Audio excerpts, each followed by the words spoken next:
thrilled to be bringing you inspirational women to motivate you and inspire you.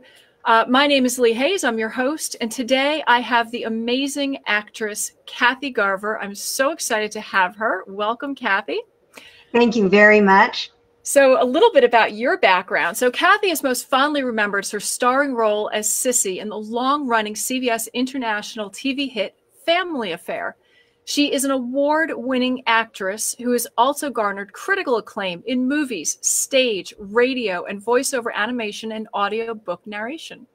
From keynote speaker to host and workshop leader, Kathy Garver has enriched the lives of those who are able to listen and learn from her inspirational communications.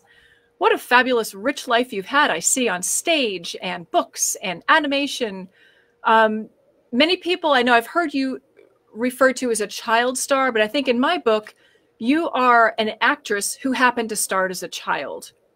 There's a little bit of that's a very nice way and interesting way of putting it. And I think that that's true. And for your show, too, at a certain age, I find myself busier now than I ever have been. Well, my child has grown, although he has never left home. And not only has he not left home, he invited his girlfriend to live with us 5 years ago. So I have two children that are grown-ups that are living with my husband and me in our home in California. Oh my goodness, so you have a full house still. That's it's definitely a family affair, for sure. You have your own family affair. I love it. I do. So let's back up a little bit. How did you get your start when you started as a child? What got you into acting?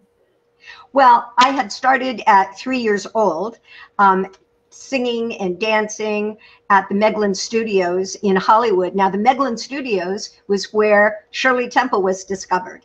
Now, I'm a little younger than Shirley Temple, but of course, every mother at that time thought, well, their daughter is going to be the next Shirley Temple. And my hair was in little curls and everything. And I was learning to tap dance and would go to the big Shrine Auditorium in Los Angeles where they used to hold the Oscars. Now, this is a great big amphitheater. And here are these little 3- and 4-year-olds tap dancing via Busby Berkeley.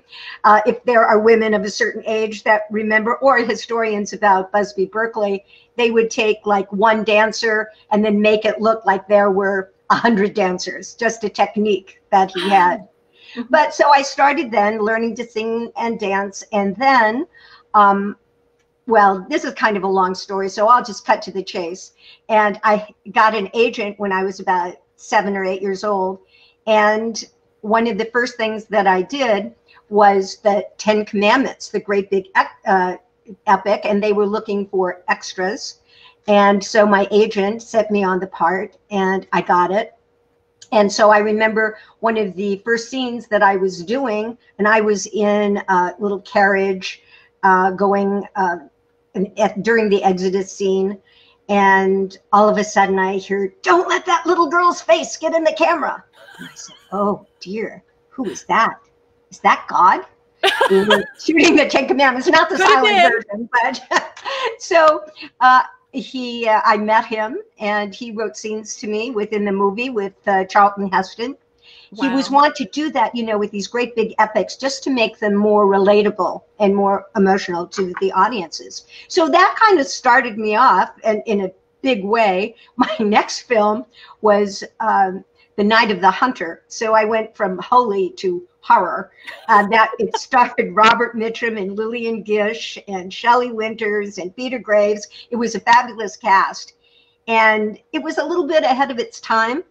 And it didn't get great reviews. And now it is considered in the top 100 of the best horror films that have ever been made. Very suspenseful.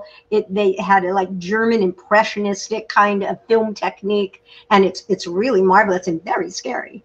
Well, this is wonderful. So now we can put these things on our watch list. So the 10 Commandments, of course, I've seen. I think that's one of the greatest movies ever made. I love the 10 Commandments.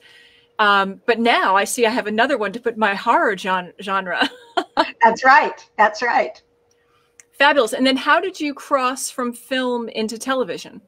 So at that time, and of course there were only like 3 stations, and I would just go on an interview and get a job. And there were a lot of Westerns at the time that I participated in, Sheriff Cochise, and then as they were in the 55s, in 1955 up to I would say about maybe 1970.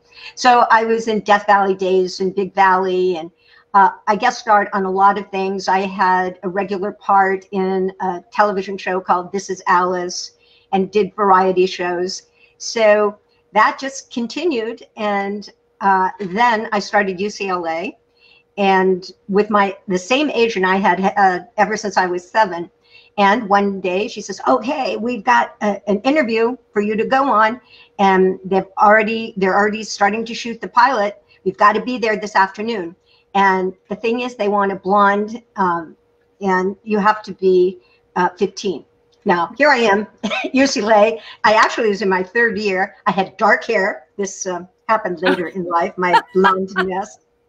But my mother, always very imaginative and creative, got this stuff called Streaks and Tips. If any of your audience remembers Streaks and Tips, you would spray it on, and then you had an instant like blonde. Oh. Only when my mother sprayed it on, it was like instant gold, like I was wearing some kind of a helmet. But needless to say, I tried to dress as a 15-year-old, and how old were you at the time, for real? 20. 20, okay. I mean, I lied for about 30 years. I told everyone I was 18, but now I really don't care. And plus, with Facebook and Wikipedia, everybody knows your real name. So anyway, right?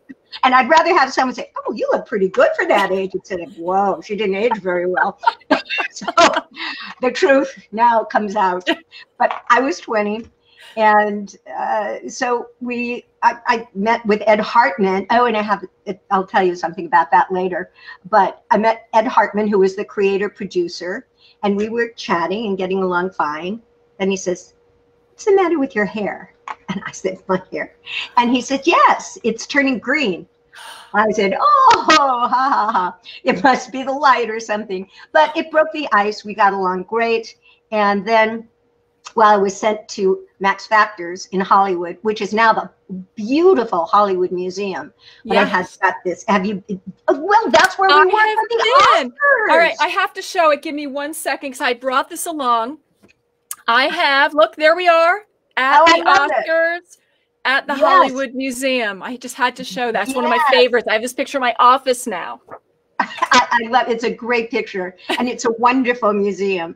And I'm so happy that they still have the rooms where people were made up, and the, you know, it's a gorgeous architectural building in the first place. But yeah, so I got a long blonde wig at Max Factor's, and I did my screen test, and then my agent Hazel Millen called me, and she said, okay, and here I am still in the sorority at UCLA, and she said, okay, you've got the part. Oh yeah, everybody screams, except there's a caveat. You can never wear that blue dress, which was like Alice in Wonderland dress, or wear that long wig again. I said, you got it. I'm yours for your customer. Right, I'll wear whatever you want, right? Yes. So, yes. And now, was that was Family Affair? So that was Family Affair, and we did that for 5 years, and it's still like playing. Who knew that they were going to have like Hulu and Netflix and all these different platforms and streaming platforms and YouTube, where they would be able to play. It would just take off again, right? It would start all over again. I love it. Yeah, it's really great. And the beat goes on. If you want to talk about what it's happening with Family Affair now. Oh, I will in a second. Yeah. But I do want to get, because I heard that there's a little like behind the scenes tips. So when we lay people watch TV, it looks real, right? It looks like you're in a real living room with real people. And I understand that some of your close-ups were actually tough because the people you were talking to weren't even there. How does that work? Well, it's very strange. We had 2 things going on with Family Affair in the way that it was shot. Now, John Feddersen, who also did My 3 Sons, approached Fred McMurray in the same way that he approached, well, first Glenn Ford, who turned it down, and then Brian Keith, who loved kids. the way to get movie stars to do television at that time, which was not de rigueur, and people looked down on stars doing awful TV, Right. And then they love it now, of course. So they had to shoot all of their scenes like in 30 days. And so we would be shooting 32 episodes with just Brian in them for his scenes. And then he left. And then we would pick up the scenes for the rest of the episode afterwards. Not only that, we had 2 small children that started out at 6 and 8 years old. They could only work 8 hours a day. Now, Brian was on a time schedule. Sebastian was sick. We had 2 kids. So who was the workhorse of the show? That would be you. Right. So as you say, sometimes, the kids would be gone and that saved me for the last to do my close up when, my bags are kind of coming in. And so we had an assistant director, John Gaudioso, who smoked cigars. So I would say, "Oh, Buffy, are you ready to go to the park?" "Yes, Cissy, let's go. Let's go." Oh my God. So he's, You had to use a lot of imagination. So you've got this big guy with cigars, and you got to pretend he's a little girl. Oh my God. With the little pigtails. See, those are the behind the scenes things that we never see. We never see that. I love the stories. Thanks. But as you mentioned, Family Affair is getting all new life now with a new project. So tell us about where Family Affair is going now. Well, Aunt Cissy endures. And so we don't have most of our cast. And so we still wanted to have that heart of the show. They tried to remake it about, 8 years ago. Mm-hmm. I think it's very difficult to remake shows with a new cast because everyone that loves a show or has seen the shows identifies those particular characters with those particular actors. The most successful shows, in my opinion, have been like the Brady's or whatever. You keep the same, people that were in those characters. So Aunt Cissy goes on. And what I had mentioned about Ed Hartman, who was my first producer and creator that I saw, I am working with his grandson on our new show, which is called Aunt Cissy. And we have done the pilot, and Warner Brothers now has the rights to it. So we are meeting with them. They are very excited about it. And it's like I am the female Uncle Bill. I've never been married. I'm an actress, but we live in Los Angeles instead of New York, and it's the humor in it is really funny. I'm really loving the show. It should, because of our present situation, we're having just the meetings and getting everything established because we can't actually shoot it now. Mm-hmm. But that's what I'm doing, with my other projects. Right. Oh yeah. So all right. So because you're on hold, that's actually a great transition. You're stuck now, and I have other friends, who work in Hollywood, and they said it's surreal because it's empty, right? Everyone has to work from home.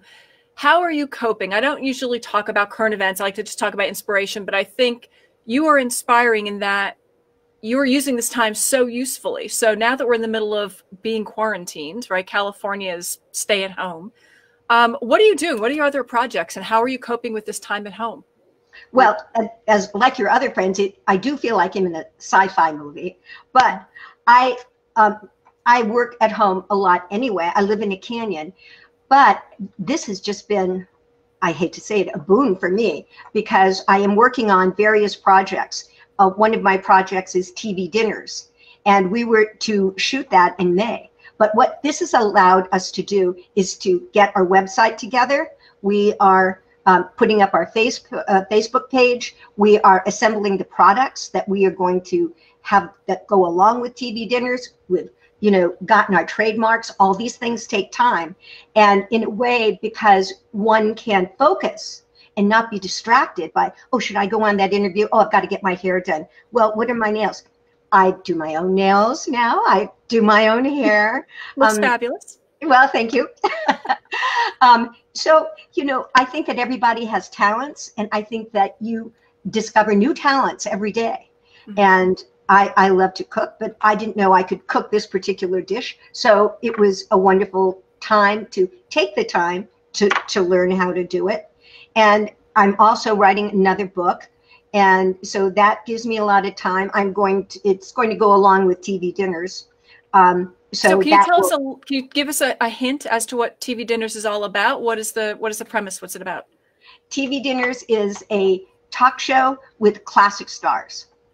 So it's like classic, simple times for simple food, with the dishes that we remember so well. So our first guests are going to be like Tony Dow and Jerry Mathers from Leave It to Beaver. Yes. And one of their favorite was meatloaf and mashed potatoes.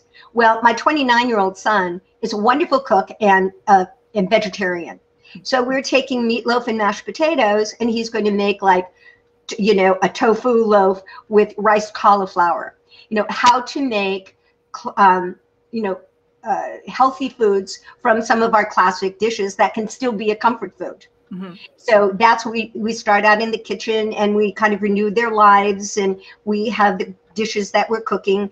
We're going to have the recipes that will be online, and then they will be compiled in a book called TV Dinners TV. And they will have other classic stars with their recipes, and the classic way to cook, and then the vegetarian way to cook, and then a way to cook that might combine the both. That is a really awesome idea. I mean, I think it's a unique product you're putting out there. That I love. You're talking to classic stars, because I love that. And that, again, when we were at the Hollywood Museum, at the Oscars, I love saying that. There were so many classic TV stars there and movie stars. And that for me was such a thrill, because you remember, right? It's like watching, I remember A Family Affair. I remember Leave It to Beaver. I remember, these were shows that I grew up with, some in reruns, but some not. But even so, it's such a happy memory to watch those things. So to see that, and then comfort foods, but then healthy comfort foods is a good thing too. We should be going to health. And now this isn't your first recipe book though, right? You've written other recipe books. Yes, the first book I wrote. Oh, show us. Yeah, this is the. Yep, there you go. The Family Affair Cookbook. This was my first one, and this one is still out there. And it's every time that a food was mentioned on Family Affair, it's in the book. And then each character has his or her own chapter. So I have my Cissy Sizzles chapter, and then there Buffy and Jody chapter for easy recipes, and Mr. Friends has gourmet recipes, and then Brian has potent potables, how to make cocktails, like Manhattan, since we were located in New York. Mm-hmm. And then my second book, all right, so you did the both. Go ahead, let me see. Surviving Cissy. Okay. And then I did Ex-Child Stars. I don't have those because they're sold out at the moment, but I'm ordering more. Now, the one that came out last year is Holiday Recipes for a Family Affair. So this takes each year and each month in the year and what the holiday is. So this is, so we just had St. Patrick's Day in March. And so that's a real fun book. And then this next one will be TV Dinners TV. Oh, that's fantastic. So now, do you do a lot of cooking? Oh, yeah, I do. And especially now. But I like the quick meals, and I can cook up something very, very nice in about an hour. Now that we have a little more time, I can take a little more time to cook. And it's really nice because I think that the enjoyment of everybody being in the kitchen and everybody, I mean, because my son and his girlfriend will be cooking concurrently their vegetarian meals, and I'll be cooking meat and potatoes for my meat and potatoes husband. So now, that I can say that's one aspect with family. Now you've talked about the challenges of balancing family, marriage, career. What are some of the challenges you came up with throughout your career of those components all coming together? Well, one thing, we always did have dinner together until they got to be in their 20s. We always sat down to dinner and we talked and what happened today and this and that. And so that, I think, is the coming together place where if one had something that was bothering them or something funny that happened. And so that, I think, is a really good element. Food is I think, a wonderful, welcoming kind of thing that comes together with people, and they can be creative and here, taste this. Oh no, it's too salty, or oh golly, that needs more, something or other. Yeah. And families can be pretty honest with each other, and they say, okay, I'll have another helping, or please don't make that again, or they'll give your really good reviews. So the balance, I think, comes with, you have to look out for yourself first. I really think that you have to take care of yourself. And once that you're feeling pretty good about yourself, it's much easier to help or to see where another person is coming from. Right. But I think we really do have to, give us self-care daily. And I did not wash my hair, it's true, for about 3 days. I think we're all doing that. Yeah, I said, thank God, I don't have to put on makeup today. I'm not going to have to wash my hair. And so that relaxing time too, that this has given us, a time to regroup, a time to meditate, a time to develop our future and say, what do I really want to do now? You get so inundated. Well, I got to go to the store, and now I've got to cook, and now I've got to go to work, and now I've got to type, and now I've got to do the taxes, now I've got to pay the bills, and then one gets a little crazed. So it's a time to reflect, maybe. Yeah, and the reflection, I think, is really helpful. And what you just talked about self-care, and some people, again, sometimes you get this, well, I can't think about me, right? Moms will do that. I've been guilty of it of times where you're so worried about the family and the home, like you said, getting the meal on the table. What is something that you do to indulge, to take care of you? Well, what I've done now is have a routine. So I wake up and I go get my tea with lemon, and I stay in bed. I go back to bed. I do emails, and then I get up and I do exercise every day for 22 minutes. That's all. Do 22 minutes. Okay, now I'm perky and ready to go, and then I wash my, and then do my morning affirmations and get myself pretty much together. And sometimes, and then I just don't take my slippers off for the rest of the day. Slippers are a nice thing to be in, so that's all right. So what's your exercise routine? You said 22 minutes. Do you do yoga, or do you do cardio? What's your thing? I started off doing this eccentrics. It's very good, and it's on PBS. And Miranda is the name of the lady that invented this kind of thing. It's stretching, and it's making so if your posture means so much, for balance, especially as you get a little older, balance seems to get off, so it's for posture, it's for stretching, it's for limberness and flexibility. And so it makes you feel good. And then I walk my dog also, and that's my cardio. So I do the eccentrics. It doesn't matter if it's raining. I don't have to get into the car and go to a gym. I turn on the TV. Which is, and now I used to turn on the TV to her show, but now I know the whole routines and different ones and the special ones that are good for me. So I just turn on the TV to anything that I want to see, which is usually the news. So I do exercise to the news. Why not, right? You need your routine, like you said. So, so back to your career. I was just noting that you did a lot of on screen, but you've also done a lot of voice work. How is doing voice work different than being on screen? I hear it's very challenging. You can wear your pajamas doing it.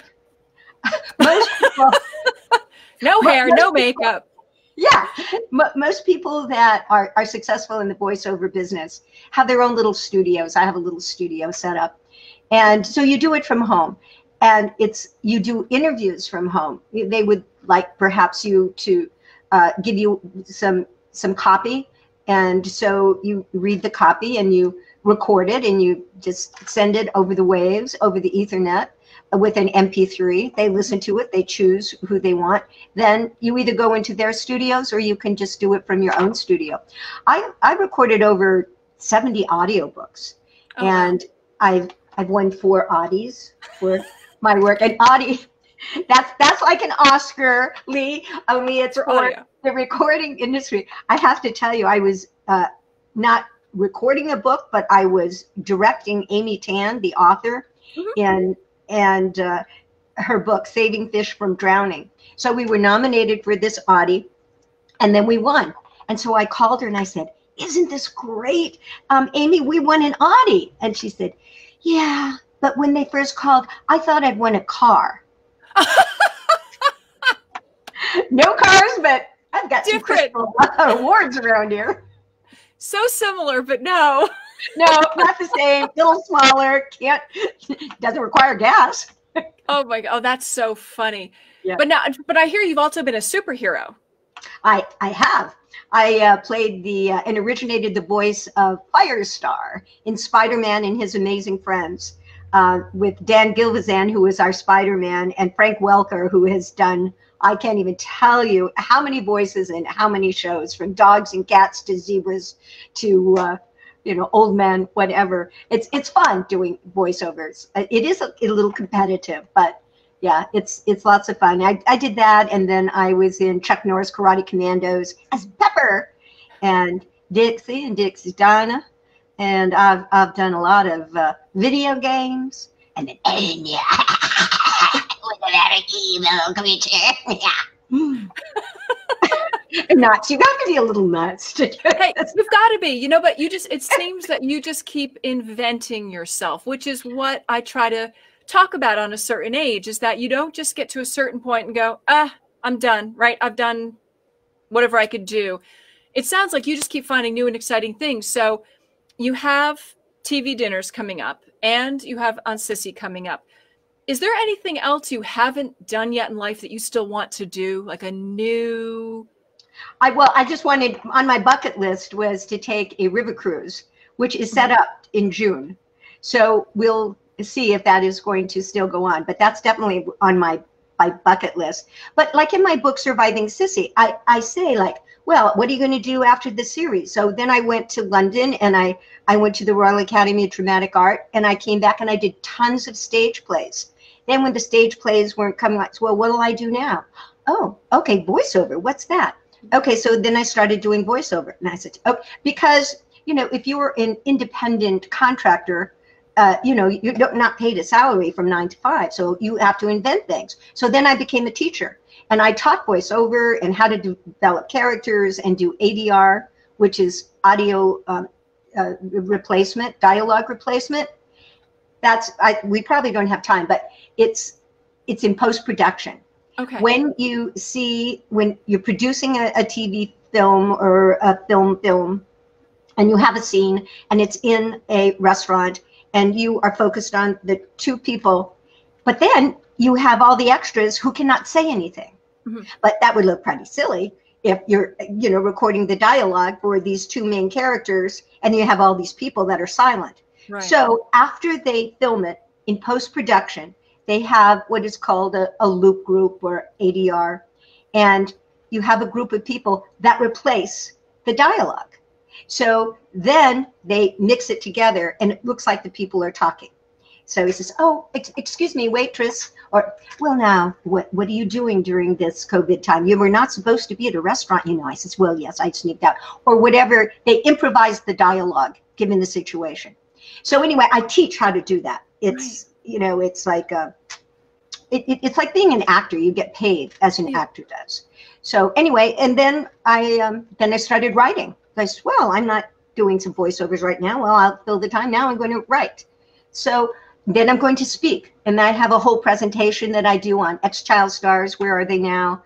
And I also do the power of perseverance, because you got to keep in there. So I make speeches about that.